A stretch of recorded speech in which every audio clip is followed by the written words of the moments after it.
Hey everybody, welcome back to the channel. My name is David Bradley and I am the author of that book, this book, How to Stop Smoking Without Killing Anyone. And today we're going to be looking at another risk factor to stopping smoking, and that's how to stop smoking without putting on a bunch of weight. Now, if you are new here, don't forget, hit the subscribe button, ring the bell so you stay updated on the latest videos. As teased out a second ago, we are going to tackle a very, very common concern: how to stop smoking without putting on a whole bunch of weight. It's a challenge many people face, myself included, when I stopped. But with the right approach, you can successfully stop smoking and maintain your weight. Now, full transparency, I did not do that. I put on a few pounds. So learn from my mistakes, folks. I'm going to give you some tips on how to not make sure that happens. You might even, if you do this right, lose a few pounds. How'd that be? So let's just dive right on in. First, and most important, you got to understand why people tend to gain weight when they stop smoking. Now, keep in mind, nicotine, it's an appetite suppressant. And when you stop ingesting nicotine, however you get that, your appetite might increase as well. Additionally, smoking and nicotine all by themselves tend to be a little bit of a boost to your metabolism, just slightly. So when you stop, your metabolism might slow down just a little bit as well. But don't worry, I got some practical and pragmatic strategies for you so that you can manage those changes. So I'm going to give you 5 tips. Why am I holding up 10 fingers? 5 tips to help you stop smoking without gaining weight, without turning into a well, you come up with something funny to say right there. I'm going to be polite. So number 1, eat mindfully. Okay, that's the most important thing you could do right now, is just to eat mindfully. In other words, okay, I'm not going to be polite now. Don't eat like an asshole. Okay, pay attention to what you eat. Pay attention to when you eat. And it is so easy to replace this whole hand-to-mouth habit, right, with snacking. Choose healthy snacks. Pick things like fruits, vegetables, nuts, nothing sugary, nothing high calorie, nothing with a bunch of high fructose corn syrup, none of that crap. Ice cream. Next, number 2. So number 1, eat mindfully. Okay, don't eat like an asshole. I said that. Number 2, stay hydrated. Look, your body is 75% water, so drink a lot of it. And when you do keep well hydrated, when you do drink a lot of water, it actually helps control your appetite and keeps your metabolism functioning very, very well. Sometimes, and I've done this, let me know if you've done this. Do you ever mistake thirst for hunger? Like you're really, really thirsty, but your body is telling you you're hungry, so you just start eating. So next time you get hungry, maybe you're just thirsty. Try chugging a good amount of water, 16 to 24 ounces of water. See if that doesn't do it for you. Keep a bottle of water handy everywhere you go. Stay with glass if you possibly can. I'm working on getting rid of plastics everywhere. And just sip it throughout the day. Also, make sure you're getting plenty of electrolytes in it. And check the show notes, check the comments. I'm going to give you a link for some of the electrolytes that I take that are phenomenal and fantastic. So check a link in comments for the right kind of electrolytes.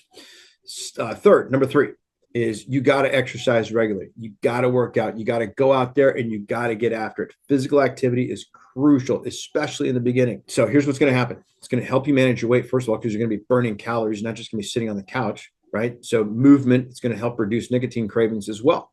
That was a huge saving grace for me when I stopped smoking, was to just go out there and work out. And I would like to work out at high levels of intensity. For me, know your own fitness level, high levels of intensity for me that would get me winded and sucking wind, so I could remind myself that if I continue this smoking habit, that this level of windedness from high intensity exercise is going to be the exact same thing for me just trying to go from the couch to the toilet. So I didn't want that. So I want to remind myself why I'm stopping smoking, because I wanted to regain my lung capacity.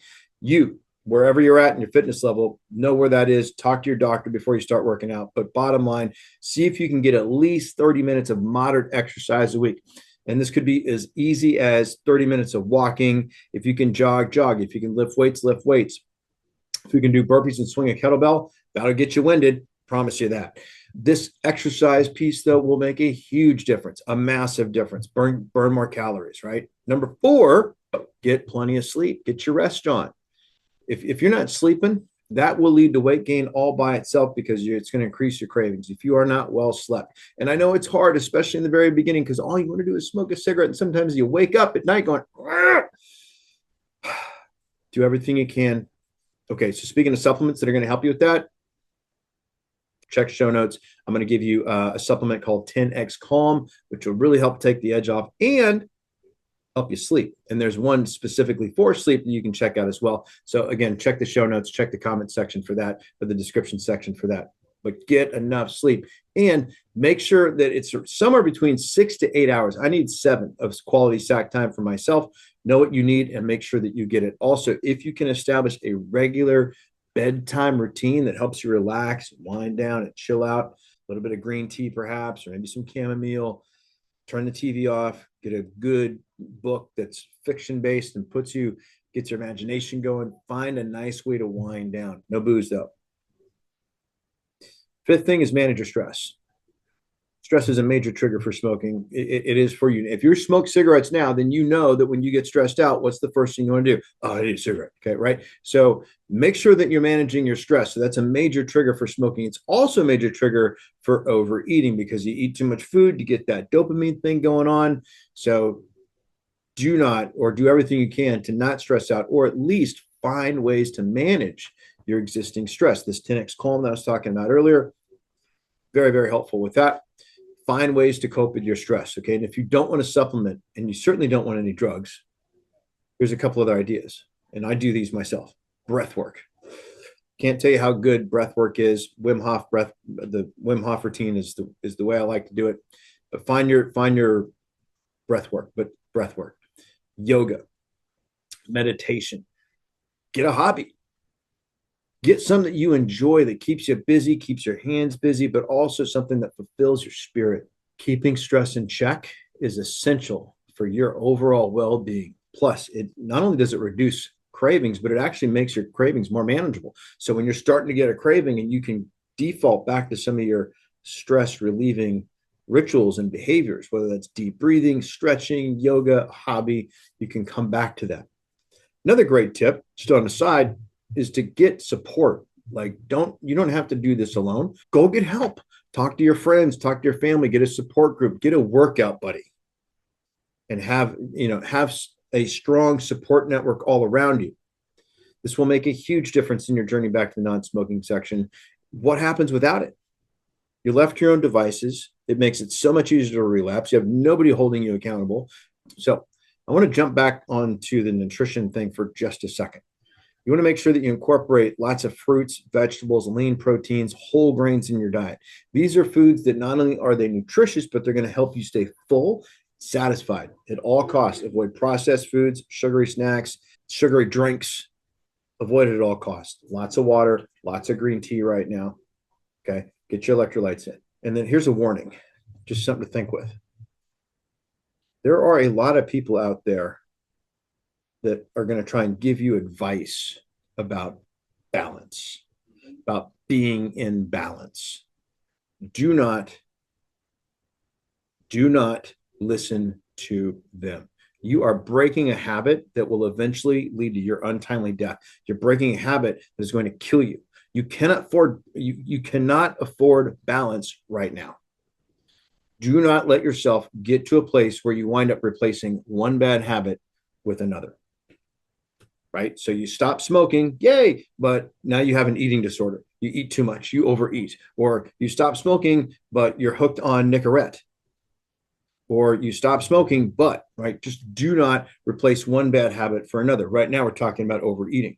If you find yourself struggling to a point to where you can't work through this, consider talking to a natural healthcare professional. I would suggest avoiding traditional medicine as much as possible right now. They are very quick to write a prescription before talking to you about diet, exercise, and wellness first. So please, I'm begging you, stay as natural as you can right now. Look, your body is going through some stuff right now. It's getting back to its natural state. So the more natural you can stay while you're doing it, ergo cold turkey, which is what I recommend in the book, and I tell you how to do that, how to get your mind right, the better you go cold turkey, the faster you get back to normal. And once you're back to normal, you're good to go.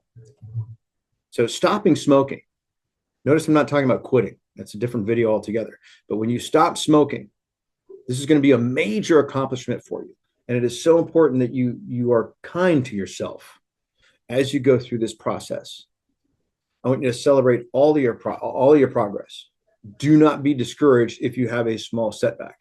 And I want you to remember that every step forward that you make is a step towards victory. And every step towards victory is a victory in and of itself. So celebrate that. Okay, this help? Yeah. Okay. So that's it. That's my spiel for my spiel for the day. I hope this helps you get back to the non-smoking section, and I hope it helps you maintain or gain a healthy weight. There's no reason to get healthy with not smoking, but then you have all the health problems that come with being overweight as well.